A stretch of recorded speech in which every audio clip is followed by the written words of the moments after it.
Welcome to the People Teaching People podcast. Joining me on the podcast is Jeff Humphreys.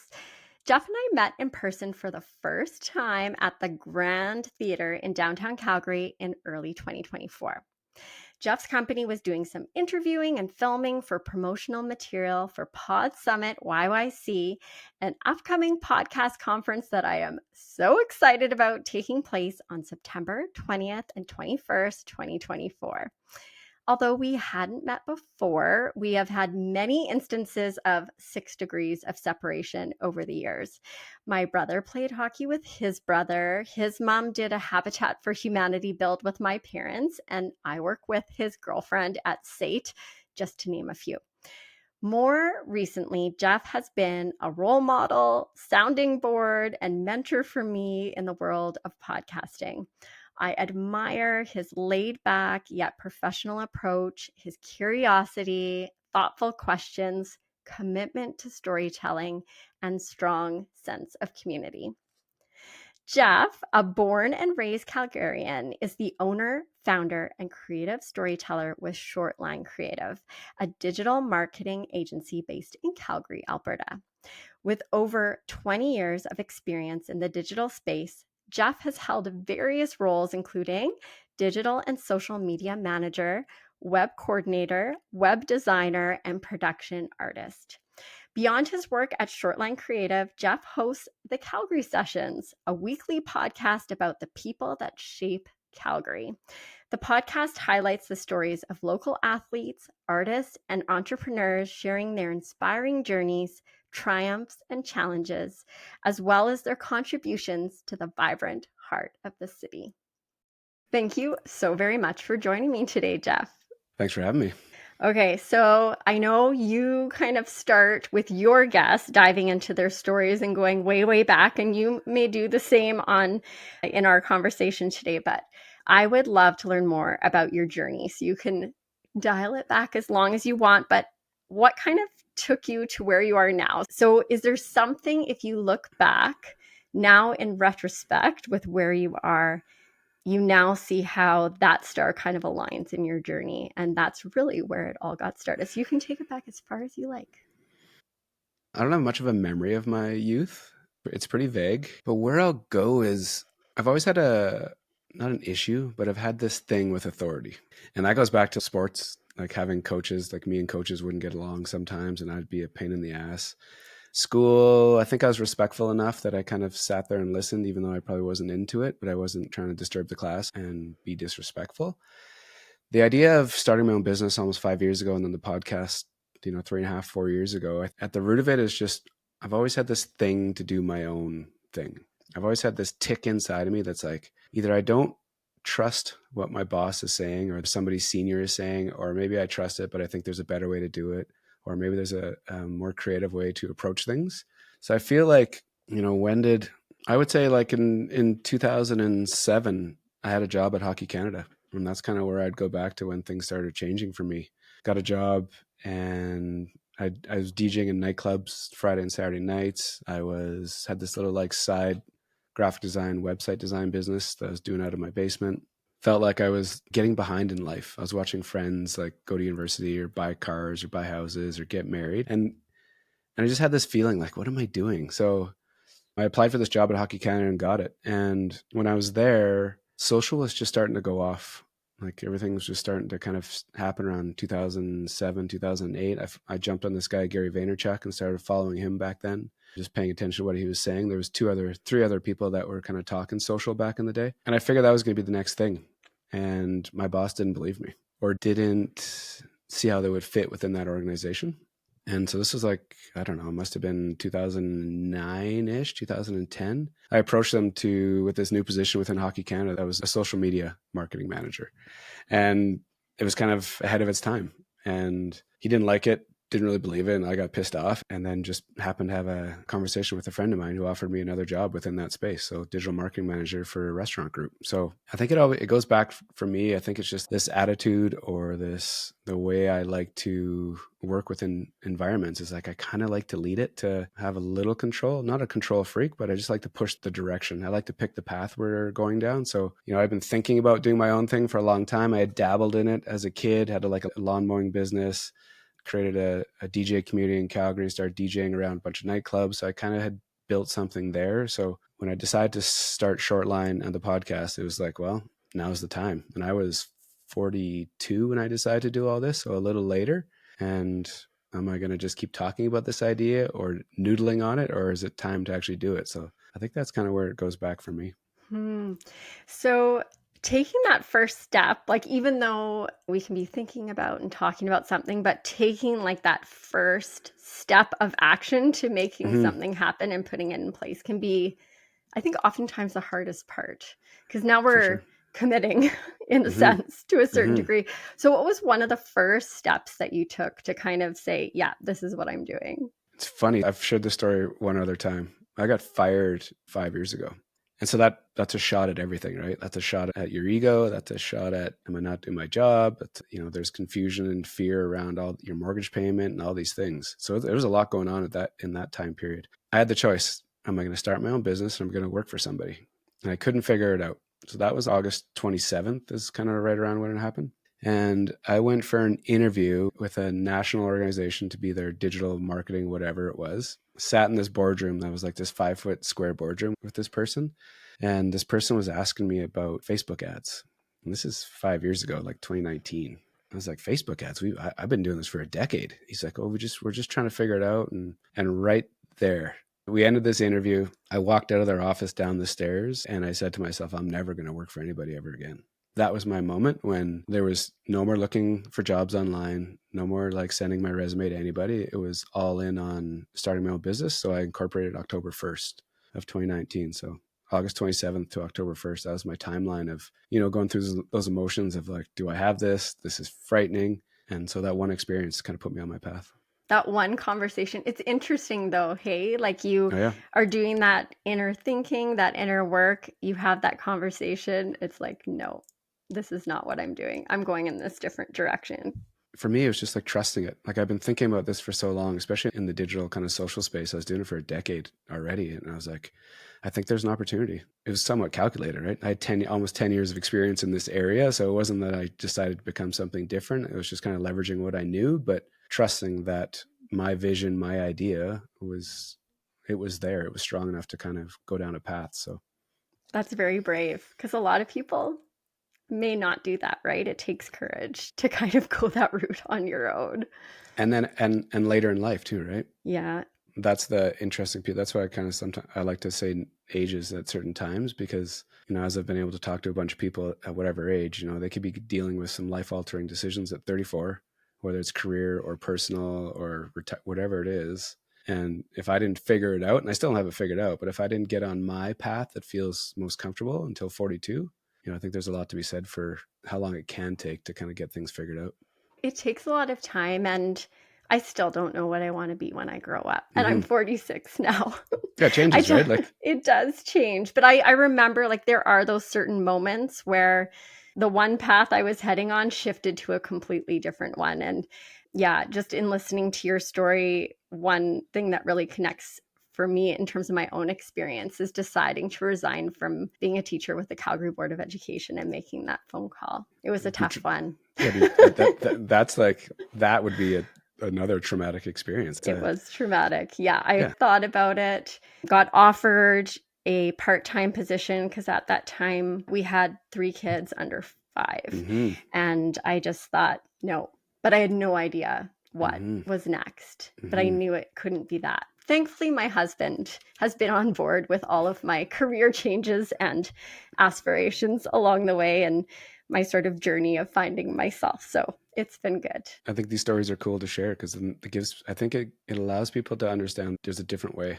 You don't have to do, sometimes it's great to stay on that path and keep going. But, if there's something inside you, either you have to give it a little bit of energy, like trust your intuition and your gut, or maybe your gut and intuition isn't great, so maybe you shouldn't chase it. But there's so many different ways to go about this.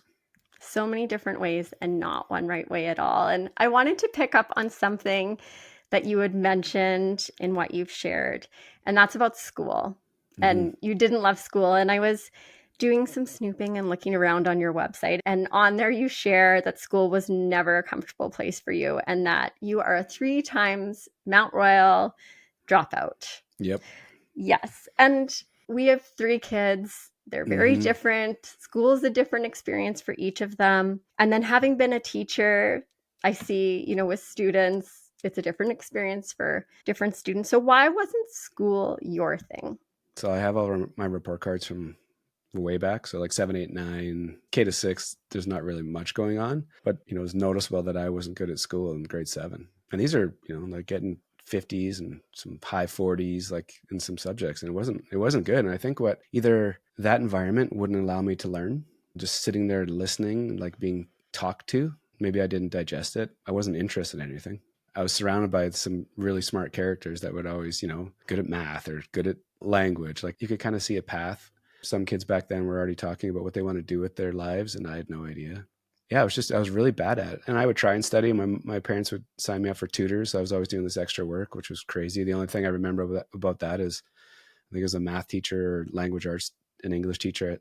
They had mints. So I remember that's the only thing that that I remember from that experience. Like I honestly struggled from grade 7 all the way through 12. I couldn't retain anything. Like I would study for hours and I'd show up at the test and get like 57. It was so uncomfortable. And as you're watching everybody else kind of succeed, you're like, I'm in trouble. What am I going to do with myself? So the only thing that I had along the way was sport. And probably from grade 7 all the way through grade 12, I played a fairly high level of hockey. And now I think that was the only thing that gave me this confidence to actually like walk around with my head held up high. I don't think if I wasn't doing sport at a higher level, I think it would have been a very uncomfortable situation. My ego or my self-worth would have been fairly low, I think, as I floundered through school. So it was hard. And then, in high school, when your guidance counselor is trying to walk you through what are you going to do with your life, and none of these jobs seem interesting. If I graduated in 94, the internet wasn't a thing.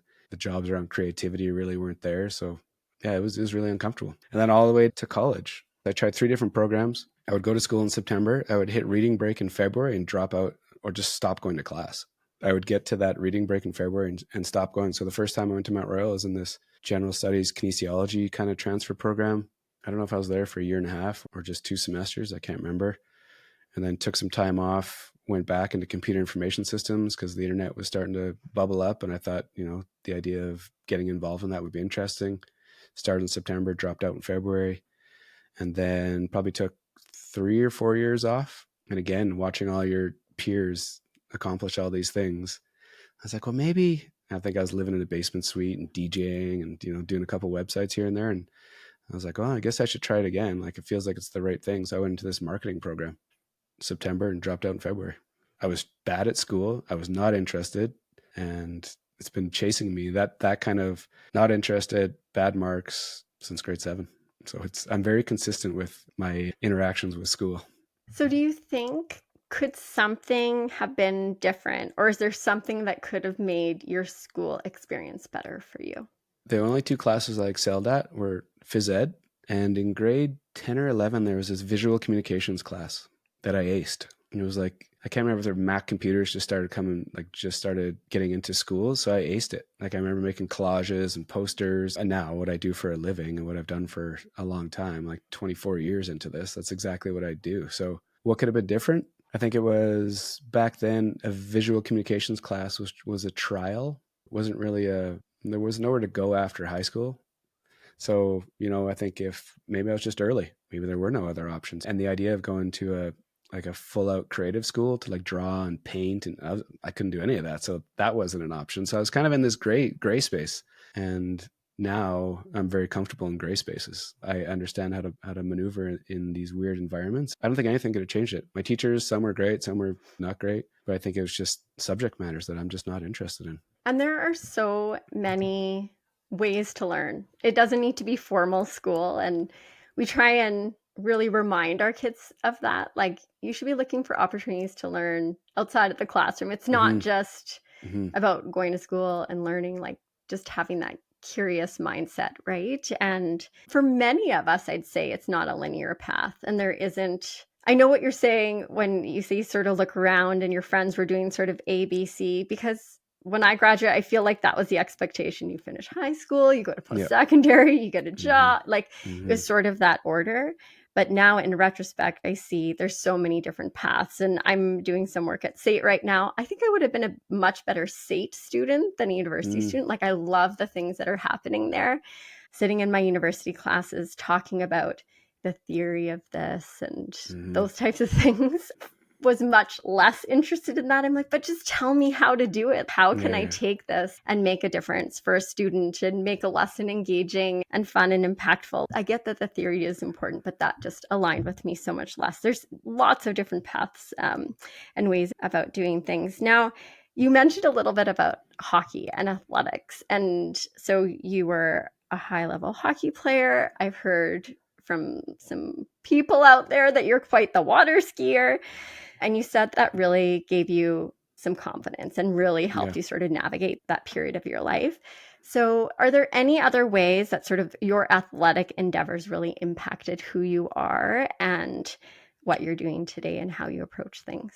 I think that the idea around being around a team for all those years was interesting. I think besides going to school and like those linear learnings you were talking about, I think the team thing there's so much more in that environment for me, whether it's understanding the hierarchy. You walk into a room, there's a hierarchy. There's coaches and assistant coaches. There's the captain, the assistant captains. There's the best players. So when you walk in these rooms, you have to have enough self-awareness to understand where you fit. Because if you don't do that, then everything kind of falls apart. I think between those kind of subtle lessons, the idea of just being somewhat good at something, like having that confidence, when you show up to something, you're going to perform at it. That's like somebody walking into a classroom and knowing they're going to get a 91. Like that's got to feel pretty good. So I was very comfortable walking into hockey rinks and knowing that what I could do there was going to put me in a spot. So I think I learned all my lessons from experiences inside of sport and outside of sport, whether that's working a bunch of random jobs, whether that's watching my parents operate, just like I learned everything that I know through experiences. And the sport piece was a big part of that. And now what has turned into the sport thing for me is it's straight mental fitness. Without my morning bike rides or going to the gym in the middle of winter, like get there at 6, it's dark. And without my morning routines, I don't think I could operate the way I do. I don't think I could manage stress the way I do. I don't think I could manage quick decisions. I don't think I would have the energy or the brain capacity to do it. So I feel like without my mental fitness, which comes from, doing all these activities, you and I wouldn't be talking because it wouldn't work. And I think it's, as I've been able to talk to all these different characters, when people get to a certain point in their life and they start achieving things or work gets heavy or family gets heavy and they leave their fitness piece kind of slips away, everything else goes with it. Whether it's relationships, whether it's work related things. So I feel like my unlock around fitness was probably like 12, 13 years ago. I was fat working in a cubicle and blaming the seasonal affective disorder, like there's not enough sunlight. I'm cranky and tired. But then I figured out I was fat, lazy, and not doing anything. So once I changed that, everything else started to follow. It's amazing when we find those anchors for ourselves, those things that we need to do that allow us to do all the other things. Yeah. And we know fitness is for everybody. There's not one, I don't think there's one person that wouldn't benefit from it. But for me, I guess specifically, it was just like, it was my complete unlock. And maybe that's not for everybody, but I think for me, it made sense based on my upbringing, all my experiences around being active. So yeah, that's why I was like, oh, okay. I remember how to do these things. Yeah, being active, that's definitely one of my anchors. I've creatively found ways to fit in something with all the ages and stages of our kids, be it mummy baby fitness classes to now getting up, early for the last long while, actually, in the morning. And our oldest, actually, he very consistently is down in the basement with me or out going for a run or whatever. And I know that's a big piece for him. He's recognized of being able to go into his day is doing something active for himself and playing hockey like you. I think what's interesting, people sometimes, when they're looking at, you or I from the outside, you're busier than me. And a lot of people are like, how do you manage it? And besides the scheduling and like all that, the structure behind it, I feel like being active, because if your body slips, your mind slips, and then everything else starts slipping. So I feel like it's this piece of the equation that might not get enough attention when people are looking at their peers and be like, how do they keep this thing together? Well, and I'm just different busy. Yeah. Different busy. Yeah, but it's all good. It's starting to shift. But yes, I spend a lot of time watching kids in hockey rinks and in swimming Mm-hmm. pools and stuff like Mm-hmm. that. Mm-hmm. Sometimes a little too late at night. That stage I'm finding hard. The games that end at like 11:15 That's horrible. on a weeknight or a Horrible. Sunday. Yeah. So, sort of like going with the idea of creating your own path, I'm intrigued by you describing your digital marketing agency, Shortline Creative, as the unagency. So, what does being an unagency mean to you? It's doing everything differently than traditional agencies. That's kind of at the root of everything, whether it's the approach. I've dealt with agencies over all the years working in different places. So I understand how they work. I worked for one of the biggest ones. I understand the different ways they work and why they need to do that. So the unagency is just doing it differently. And whether that's the approach in the digital space, whether it's marketing agencies, even like ad buy kind of creative agencies, they have this structure that they need to implement in order to make their margins. So they might not be selling the best idea to you. They might be selling an idea just based on, they can rinse and repeat it. They know their margins, they know their numbers, they have the people infrastructure to pull these ideas off. So the unagency is exactly not that. So it's just looking at things differently. And that's, as I get to speak to different groups, this idea of just thinking differently, thinking creatively, that's at the root of all this. So it goes right into the business, focused more on the human element, focused more on the storytelling approach, and being very understanding of what these clients might want and what they might be good at, where I need to push, and just kind of one size doesn't fit all. So it's being very thoughtful and creative around how we interact with each client. Well, and one thing I've noticed in listening to your podcast and in getting to know you is you're a very good listener. That would allow you to really hone in on who your clients are and what they're looking for. It's kind of creating an environment where they feel confident and calm, because a lot of what we do is capture people on camera, kind of talking about who they are and what they do and what their business is about. So the idea or the skill set, trying to hone the skill set of listening and creating like a calm, safe environment for them to actually talk is it's different. It's not for everybody. As you're way deep into your podcast adventures, the art of listening, you've refined it. And I think it's just, if you can hone these skills based in like time served, just repetitions over and over. And I think the listening piece in these corporate environments, getting people to talk, it works really well. Yeah, building relationships, right? Mm-hmm. Totally. So you've mentioned a couple things, storytelling and being really like relationship people centered. What might that look like in practice? They'll come to us for a bunch of reasons. Usually it's to, they want to generate sales. They want to drive more awareness. They need to create an online presence. Like they have to get on social or just like be more effective on social media. Those are kind of the three big ones. And then we just help them however we can. So that could be running ads for them on all the different platforms, Google, LinkedIn, Facebook, Instagram, TikTok, just spending money to build awareness and drive attention, drive online sales. A lot of it is more around building their brand. So kind of humanizing their brand. And that's kind of our sweet spot. And that's where storytelling gets kind of looped into this idea, because behind every brand, there's people. And that's the only thing that makes these organizations different. If I'm selling microphones and you're selling microphones and somebody else is selling microphones, we can chase price.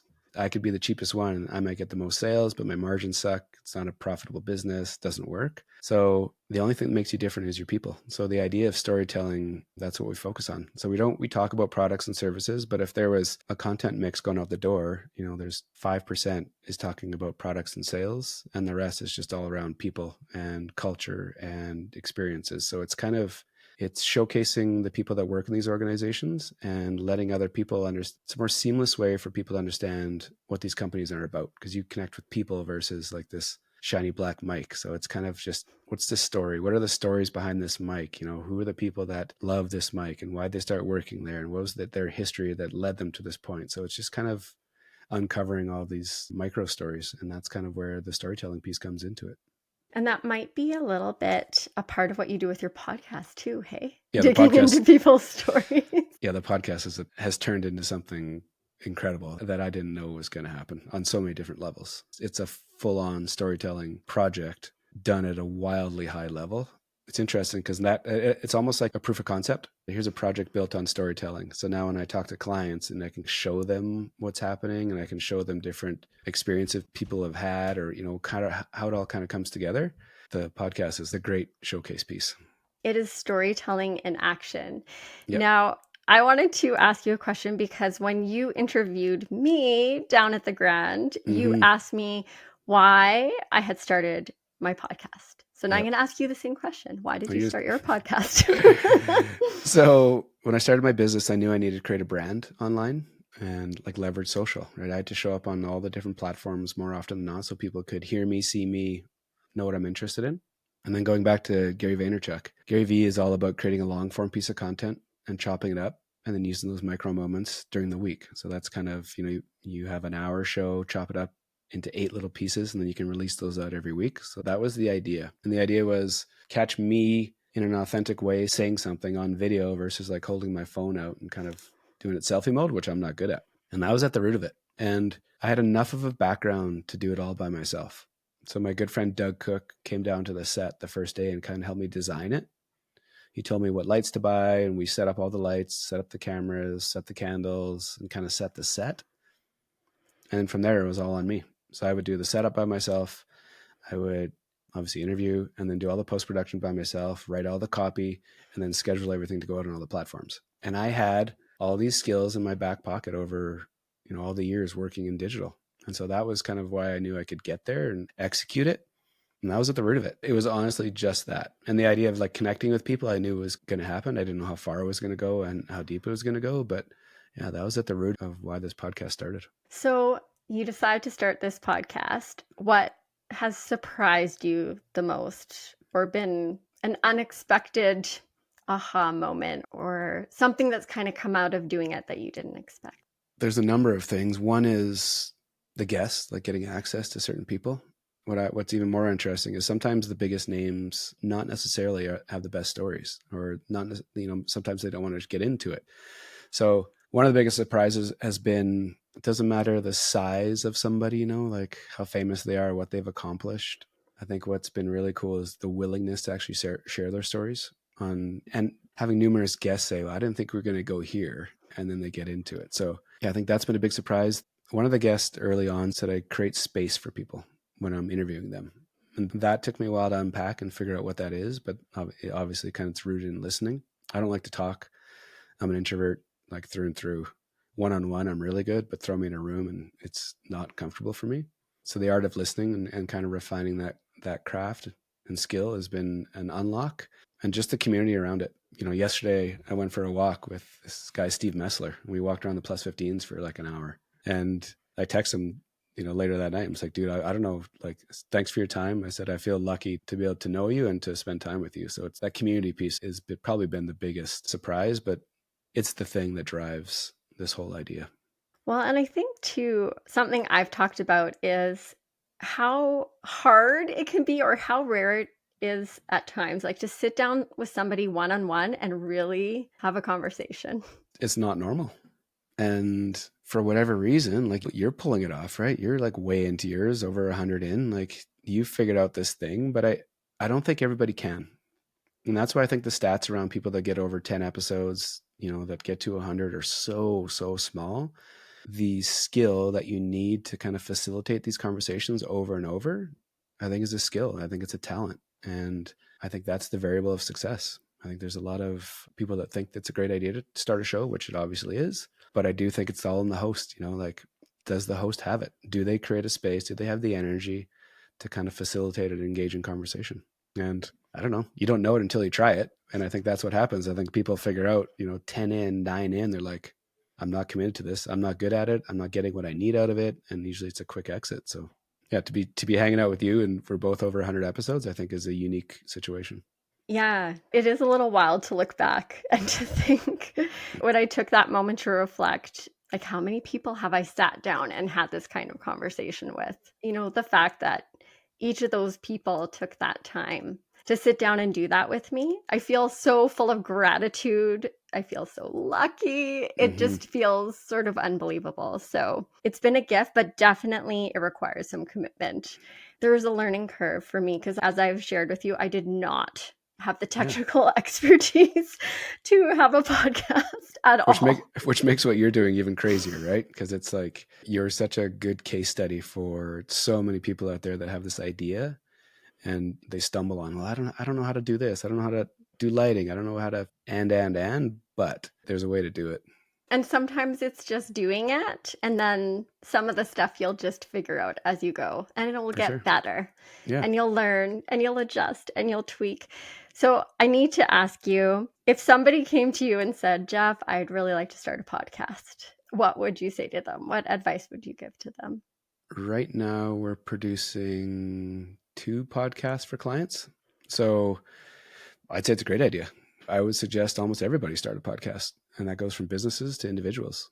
It is the thing that I sell at every single meeting that I get into. Like if people want to talk about social content, I'm like, have you thought about a podcast?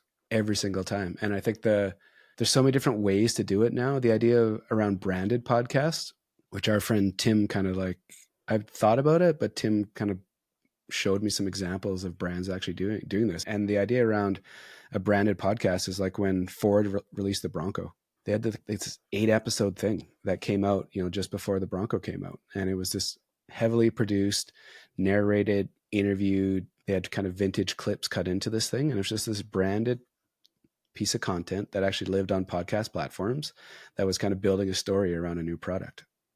I think every single business could have a branded podcast. It could be a seasonal 8-episode, 6-episode thing that goes out, and it's just another avenue for people to learn about your business or your brand. And how's that not a good idea? And I do think it takes so much courage to do it. It's easy for you and I to kind of run around and say, yeah, like podcasts are great and they do all these things, but we have experience in it. And I think there's that hesitation. But I think if the host, back to the host, need to kind of push this thing, if the host can facilitate a conversation, if my first meeting with somebody and I can kind of vibe with them and the conversation flows, then I'll suggest it. If the person can't hold a conversation, which is fine, there might be better behind the scenes, then you ask, like, is there anybody in your organization that might be able to facilitate this? So I think it's a great idea for everybody. Every meeting, all the time, I am selling the idea. And now what's happening now, just because of the Calgary Sessions, people are seeing what we're doing, the production team behind me, what it looks like on shoot day, what it looks like on social, like leading up to it and after it. So there's kind of a blueprint that people can see now. And now there's more DMs behind the scenes like, hey, we're thinking of doing this show. Can we talk to you? We just have some questions. So I think it's show and tell, right? You don't really have to sell it. You just do something at a high level, something that you enjoy doing. People will find it. Well, and if anyone listening hasn't listened to the Calgary Sessions, you really should. You don't have to be from Calgary. If you're curious to get to know really interesting people, it is one of my favorite podcasts, and you and your team do such a good job with it. Like, I'm in awe of your conversations and then just the whole production and sharing of it. It's amazing. Thank you. Appreciate it. Yeah, let there be no confusion. This is not a one-man band anymore. This is Chris and Aaron behind the scenes really lifting this thing, and Brian and Emma kind of lifted it to a certain point. So the team's always evolving, but it takes a cast of characters to pull off what we're up to. Well, your team is doing a great, fantastic job. Thank you. Thank you. Now, you've had a lot of incredible guests on your podcast. Now, if you had to choose just one or maybe two, do you have a guest or two that really resonated with you, or it was a really memorable conversation, or just something that really had an lasting impact on you? It's obviously an impossible question. I can give you an answer today. I can shoot an interview on Monday. And if you asked me that same question next Thursday, I would refer back to the conversation on Monday. There's 2 reasons for that. I have a really poor memory, like really, really bad. And I don't know what it is. It's something I need to probably figure out a little bit, but my short-term memory is not very good. So what happens is I record on Monday. Generally, if I shoot 2 interviews, one of them is just fantastic. It's mind-altering. Somebody's telling me something that they've never told anybody. They might be in tears in front of me. They might be just super authentic and just like beautiful storytellers. And that might be the reason that it was spectacular. So you asked me that week, I'm going to tell you that guest. So, I'm 130 in right now. Who's my favorite? Like, I couldn't tell you. Who's been on my mind lately is my most recent guest. And the one that sticks out for me right now is this Gilmore Juno. Team Canada speed skater, 2014, qualified for an event. His teammate fell. Gilmore gave up his spot to his teammate. That was the athlete. 34, recently retired. So he retired at 32. So he's a 34-year-old that's dedicated almost his entire life to the sport as an amateur, an amateur sport. It's not like the NHL or football. Like, you're not retiring off of this. And there he is at 34, trying to figure it out like the rest of us.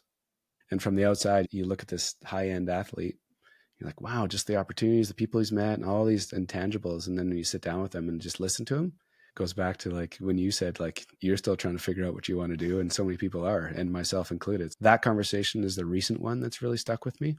And every week is my new favorite, as corny as that sounds. But it's honestly, Jody asked me, she's like, how was it? I'm like, great. And sometimes it's like this, I'm very quick with the great, amazing, like spectacular. Like, these are words I use over and over with these guests. And that's why that's why I can't give you a favorite. But like, some of the people I've had on are obviously like spectacular humans and accomplish so much. So you can like, I could give you all their highlights, Laval St. Germain, the only Canadian to summit Everest without oxygen, Graham Edge, who started Energy Disruptors, Wakefield Brewster, Calgary's Poet Laureate, like just on and on of these amazing people. So I'd be uncomfortable giving you one name. I figured as much. But I appreciate what you're saying, because really everyone comes with these incredible stories, and how can you pick just one? I agree. And it's in their delivery too. Have you caught them on a stressful day at work or with family? Have you caught them on a relaxing day? Like, none of us really know what's happening behind closed doors. So whoever shows up in that moment, that's the version we get. Well, it's exciting, and your podcast is doing fantastic. You're having great success. You're talking to incredible people. And you shared with me that one of your most frequently asked questions is, do you make money from your podcast? So when asked, like I'm asking you now, do you make money? I love this question. The answer is no. So this thing costs me thousands of dollars every month to do what I'm up to. So just so there's, like, I'm not trying to hide anything, to have a team behind you, to do 4 shows a month, to have all the post-production that we do is thousands of dollars a month. So I make zero. I've never read an ad. Nobody's ever given me money for anything. And I think there's a stat around becoming a professional athlete. 0.001% of the population becomes a pro athlete. I feel like that same stat, and even probably like a 0.00001 makes money at a podcast.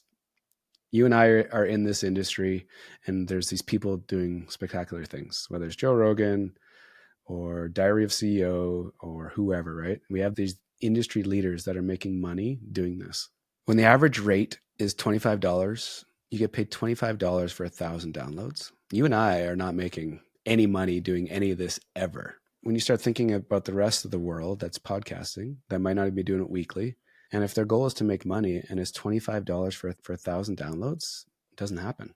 So the idea of making money around a podcast is interesting. Tim and I have kind of started talking about this matrix model. The real way to make money, and the way that I'm slowly starting to figure this out, is all the opportunities that a podcast creates. That could be selling merch. That could be business introductions. That could be speaking engagements. It could be spinning up a new business idea that kind of generates revenue. So the podcast is at the root of all those ideas. And the podcast is built on brand, reputation, and community. And I think when you come at it from that lens, you're kind of, okay, I know why I'm doing this. These secondary opportunities start appearing. And I think those are the ones where you can monetize. So for me, I'm not going to use the word never. If I could partner with one brand, if I could partner with like the brand in the city, I would do it for sure. I will not get into like weekly reads of it, different businesses every week giving me $200 to read their name on. I don't want to do it. I don't, it's not that important, and it kind of wrecks the flow of what I'm up to. So no, I don't make any money. And I think when money is the driver, I'm going to start a show. I'm going to make money. I'm going to monetize this show. I do think the likelihood of that happening is very slim, which is another reason why some of these shows don't get past 10. So yeah, that's how I answer it. And some people don't want to hear it because it's gray, right? Like, I'm sure if you and I were to talk when you first started this, I'm like, okay, if you start the show, it's going to take all your time, it's all this energy, it's going to be stressful. If you have a team behind you, it's going to cost you money. And maybe if you do it right and do it long enough, that you might make money somehow, but that somehow I can't tell you how yet, because you're not there. It's very vague, but it's the truth around this industry for the vast majority. No, that's a very honest answer. And I think for anyone starting if their why was money, that's going to be a tough Mhm. why to kind of maintain motivation and commitment to the podcast. But I appreciate that broader perspective, or the matrix, as you shared that you and Tim have been chatting about. And Mhm. speaking of Tim, Yes, Mr. Tim Truex. Truex, he's creating this space, this event that is going to bring all of us podcasters out of the Mhm. woodwork, out of hiding. Yeah, it's just not this thing that I tend to bring up so much in conversation, or if you're, standing in line at the grocery store, hey, I have a podcast. Do you have a Mhm. podcast? So Mhm. I think it's going to be so interesting to see like who makes up this podcast community Yeah. here and in Calgary and across Canada, or Mhm. from wherever people are coming from. So this event happening in the fall, PodSummit YYC, in September 20th and 21st at the Grand. You're involved as an advisor, and Shortline Creative is the storytelling partner. So what exactly is PodSummit, and why did you want to get connected and involved with it? Tim is like, he's had a podcast since 2015. He's close to, I think, 400 episodes. You probably have a better idea of the number, but this is like a wild number. And so Tim and I connected at Comic-Con. He had me speak on this stage, this like side stage that he organized around podcasting. And right away, it was just, I understood that Tim was like way more passionate about the industry than I am or was. And I fed off of that. And he said to me then, he's like, I'm working on something. I want to hear what you think. When he made the deal for Pod Summit, right away, he was just, we would go brainstorm. We'd meet at Tail Gunner, the podcast head office for us, and just chat about the industry. And Tim just knows so much about everything in the industry. He's been in it for so long.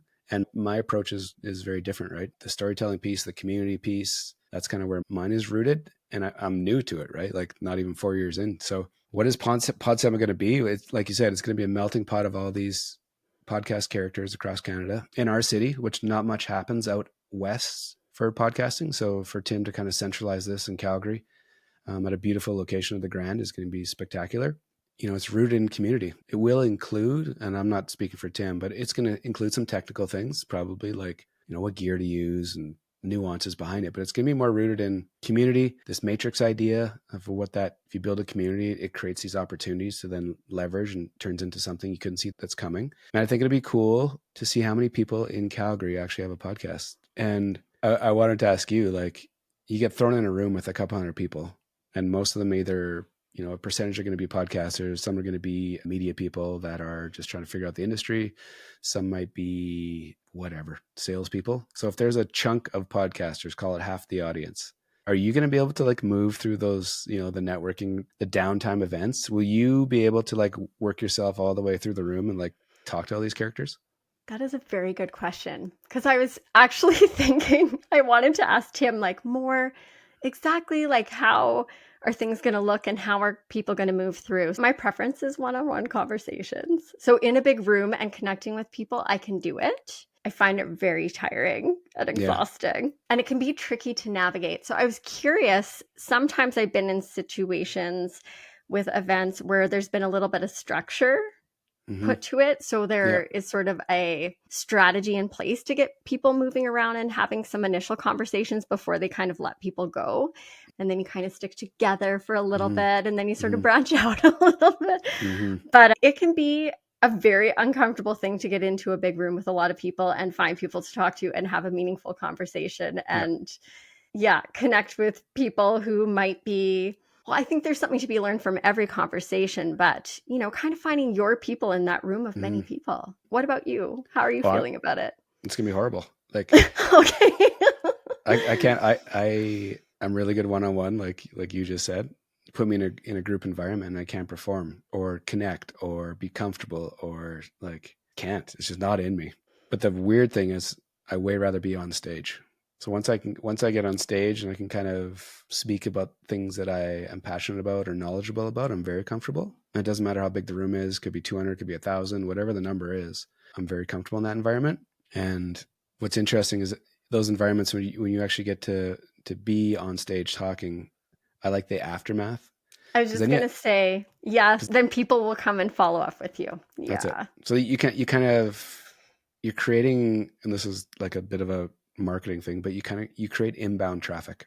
So when you have a voice and you have a presence, whatever, wherever that is, that's could be like creating videos online, could be like talking in public. whatever that is.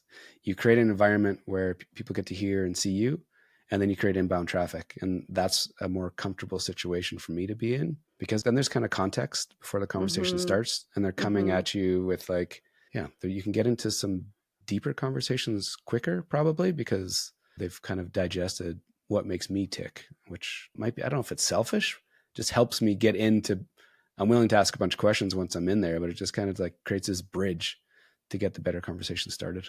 Yeah, because something about what you've said has resonated with them or connected with them and impacted them in some way. Yeah, versus like the, like walking into a group of 4 people talking around a high table, and it's like, so what do you do for a living? What's your podcast called? It's like all these like nonsense questions that you have to do to, so everyone kind of feels like they understand what's going on and where everybody fits, but I just can't do it.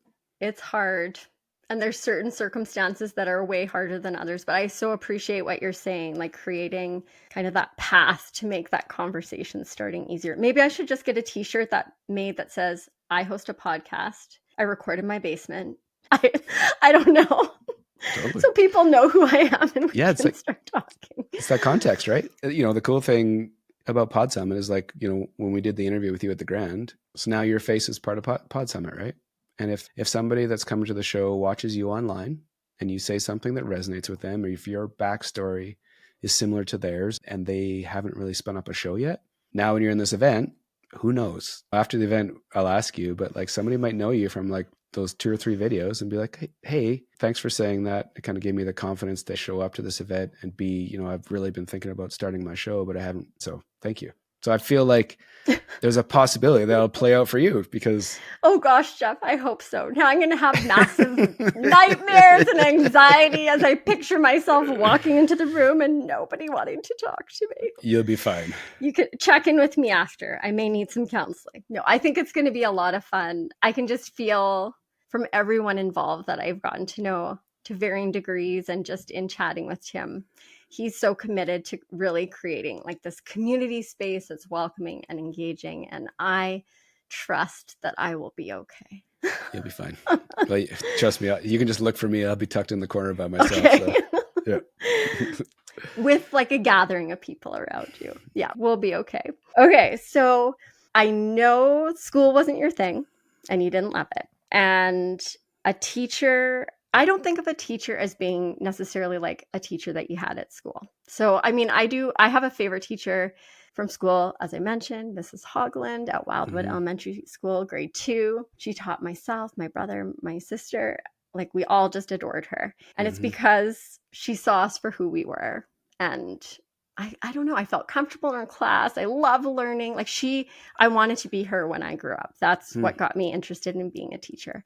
But a teacher can be a coach. It can be a mentor. It can be really anyone that teaches you or encourages you, supports you, helps you to go down a certain path. So is there a favorite teacher type person that you would say really stands out for you and has left a lasting impact on you? I would say probably my mom and dad. I think that's probably, because teachers, like I said, I don't have much of a memory. Like I remember my kindergarten teacher, like Miss Viteri, and I remember her. I don't remember how she interacted with me or how I interacted with her. I remember shitty teachers that just were just bad teachers, and I knew they were bad teachers. I remember phys ed teachers, because usually I could do well in those classes, so we kind of built like a little rapport. But as far as people and even hockey coaches, I've never looked at anybody and said, I should listen to them, or I should learn from them, or they're inspiring, or their path makes sense to me. I don't have any memories of those types of characters. My mom and dad, like I'm around them. I obviously was around them forever. And I think I learned I am who I am because of them. And I think it's watching. I'm a very observant person. I'm very quiet. I like to watch. So when you watch your dad work 5 jobs, when you watch your mom keep a house together with 3 kids, like when you watch all these things, you learn from those. So yeah, my work ethic, my ability to be self-reliant, like these kind of core things that I rarely talk about, those are because of my parents. And those allow me to do what I'm up to today. That I think has been a bit of an aha moment for me as I started my own business. and this podcast and the rest of it. I think it's because I have enough tools that I've put my tool belt over all these years watching my parents that I can do this. And that's why I don't know, I can't explain why or what it is, but the way they handled me, the way they brought me up, and the big piece is work ethic. Sounds like two incredible teachers. Have you shared with them your thoughts on that? No, because we don't really, again, it's more like watch what I'm Mm-hmm. doing. Watch what I'm doing. Just, it's kind of like a lot of the unsaid things is kind of how the family operates. You watch, right? It's respect, it's hard work, it's family first. It's like all these kind of core pieces. My brother and my sister all kind of have these different pieces. And, some of their pieces probably, for me, it's that work ethic piece and kind of dedication and just like self-reliance. Those are the ones that I really grasp onto. And I think my brother and sister might pull on other ones, but those are the ones that I really lean on. When you asked the question, I was like, I don't know where I'm going to go with this, but there's nobody that's had that much of an impact on my life. I think it's because I've traveled around in Calgary and had a bunch of different experiences around work and hobbies and sport.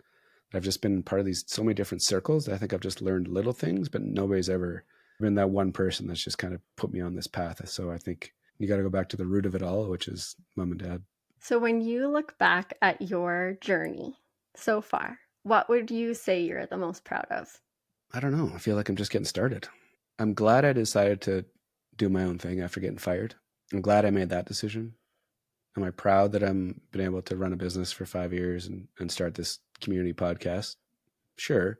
But yeah, I don't take a lot of time to think about the successes or the wins. I'm just moving forward and I'm continually moving forwards and I don't spend a lot of time looking back and thinking about these things. So, the idea of like, what am I most proud about? I don't know. Cause I don't go up on that wave for very long. So I don't spend a lot of time up there. So it's kind of like this middle ground, which is that's kind of where I need to play to kind of keep things in check all over the place. I do love, though, that you had cookies made with your logo on it for your Oh yeah. podcast Mm, celebration for 100 episodes. totally. I mentioned So that to my husband and I didn't get any cookies. What is something that you would love to learn about or something you would love to learn how to do? I want to learn how to run 35 off water skiing. Okay, tell me a little bit more. Like I'm very around athletics. I want to be able to continually get better. In the world of water skiing, the variable is how short the rope is. So the boat goes down the middle at 34 mile an hour and you have to make 6 turns around these buoys. If you make 6, then you shorten the rope to a new length and go back and try it again. My logo for Shortline is orange, yellow, green, and blue. Those are rope lengths. Ah. So when I go out, I can do the orange one almost every time. I can do the yellow one almost every time. The green one, I'm doing it like 10% of the time. And my goal is to do the blue one 100% of the time. So it's all pretty connected when I say it out loud, but that is something that I want to learn to do and accomplish. I don't have this like guiding light or these principles or these, 3-year goals. I don't have it. Like honestly, I was thinking about it on my bike ride this morning. I was like, I feel like I'm going to rip it all down, my website, and rebuild it with a whole new thought process of what I do. What do I want to achieve and learn? It's running 35 off. I love it. And what podcast are you listening to these days or podcasts? I'm a weirdo. I don't listen to podcasts. Okay. That Mm-hmm. was unexpected. When I say that, there's 2 exceptions, 3 sometimes. I listen to my buddy's water ski podcast. My buddy Trent has a podcast called Spray Makers. I listen to water ski podcasts on Mondays. Gary Vee has the Gary Vee audio experience. I listen to a lot of his stuff when I'm walking the dogs. The only time I can listen to a podcast is walking my dogs. And then the third one is I'll listen to podcasts of people in my world that are doing something interesting. Like when you had your mom and dad on, I listened to that one. When there's a reason to listen to one, if there's a personal connection to it, then I'll go find it. But yeah, I don't listen to anybody's. Diary of a CEO I was on for a little while, and more so for the production. I was kind of really fascinated by the production, and obviously Bartlett he's quite the interviewer. He seems to get people talking about some pretty in-depth things. So just listen to him and his approach, but mostly it was just to see how they're doing the post-production. So that's it. Very interesting. Mm-hmm. Now, you are in this unique position where you get to sit down and have conversations with many interesting people. So maybe this is someone you haven't yet had a chance to chat with, but actually could one day. Is there someone that you would really like to sit down and have a conversation with? I just book somebody last night. I'm not going to say when and who, but I booked one of the most iconic figures in Calgary last night. I wonder if I can get access to this person, and sent 2 texts and then got access to him. The other big one that I would love to have on the show is Lionel McDonald. Casey, that was the person I was thinking when you said some person. I was going to ask you after the fact. Okay, so I wanted to ask you, teaching and learning are so much a part of what we do. Like, you have learned so much through your journey, through the conversations that you have, and you probably don't even realize how much you're teaching people through the conversations that you're having and those aha moments and connections that people are making and listening to you, giving space and an opportunity for people to share their stories. So what are some final thoughts or words of wisdom that you might have to empower or inspire people to just continue to be curious and to be open to what's possible and to learn? Yeah, that's a heavy question. I don't know I have the skill set or platform to answer that. The idea around curiosity, though, is intriguing to me. I think it's a word that doesn't get talked about very regularly. Without curiosity, you don't create experiences. And so for me, my experiences have been around, I've had experiences in sport, in school, good or bad. I had experiences in the nightlife culture, and then in the business world, and then profession, and then running my own thing in this podcast. So it's all, if I wasn't curious, I don't think I would have experienced all these different communities. I don't think it has to be structured, but I feel like it's trusting your gut and intuition to go look for something that you're interested in. And for me, when I go back to that Viscom story in grade 10 or 11, if I would have, and it's impossible, but if at that age to know that I'm good at this. This is something I feel very natural at. And then to have enough trust in my gut and intuition to then be curious to go see what else is out there. Those would have been the dots that I should have connected at that age, which is impossible.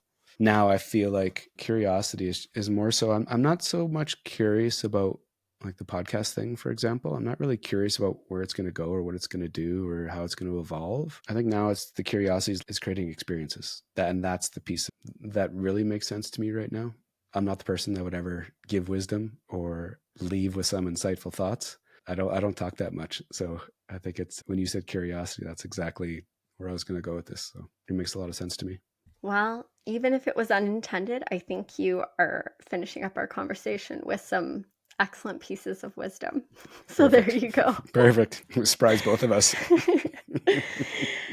So I want to thank you very much for sharing your time and your stories and all of your words of wisdom, Jeff, because there were many today. So if our listeners want to learn more about you and all the things that you're up to, where are the best places to find you? .ca. I think that's the best place to find me. I'm everywhere, like TikTok, LinkedIn, Instagram, Facebook, and then the Calgary Sessions. I think if there's one sales pitch in this whole thing, I would say check out the Calgary Sessions. I will be sure to share all of the links in the show notes. Thank you so very much for joining me today. It was great to connect with you and to learn from you. Thanks for having me on. This is a rare thing. I'm rarely on podcasts, not because of anything in particular. It's just appreciate the invite. So thank you. Well, I appreciate you saying yes to being a guest. So thank you. Mm-hmm.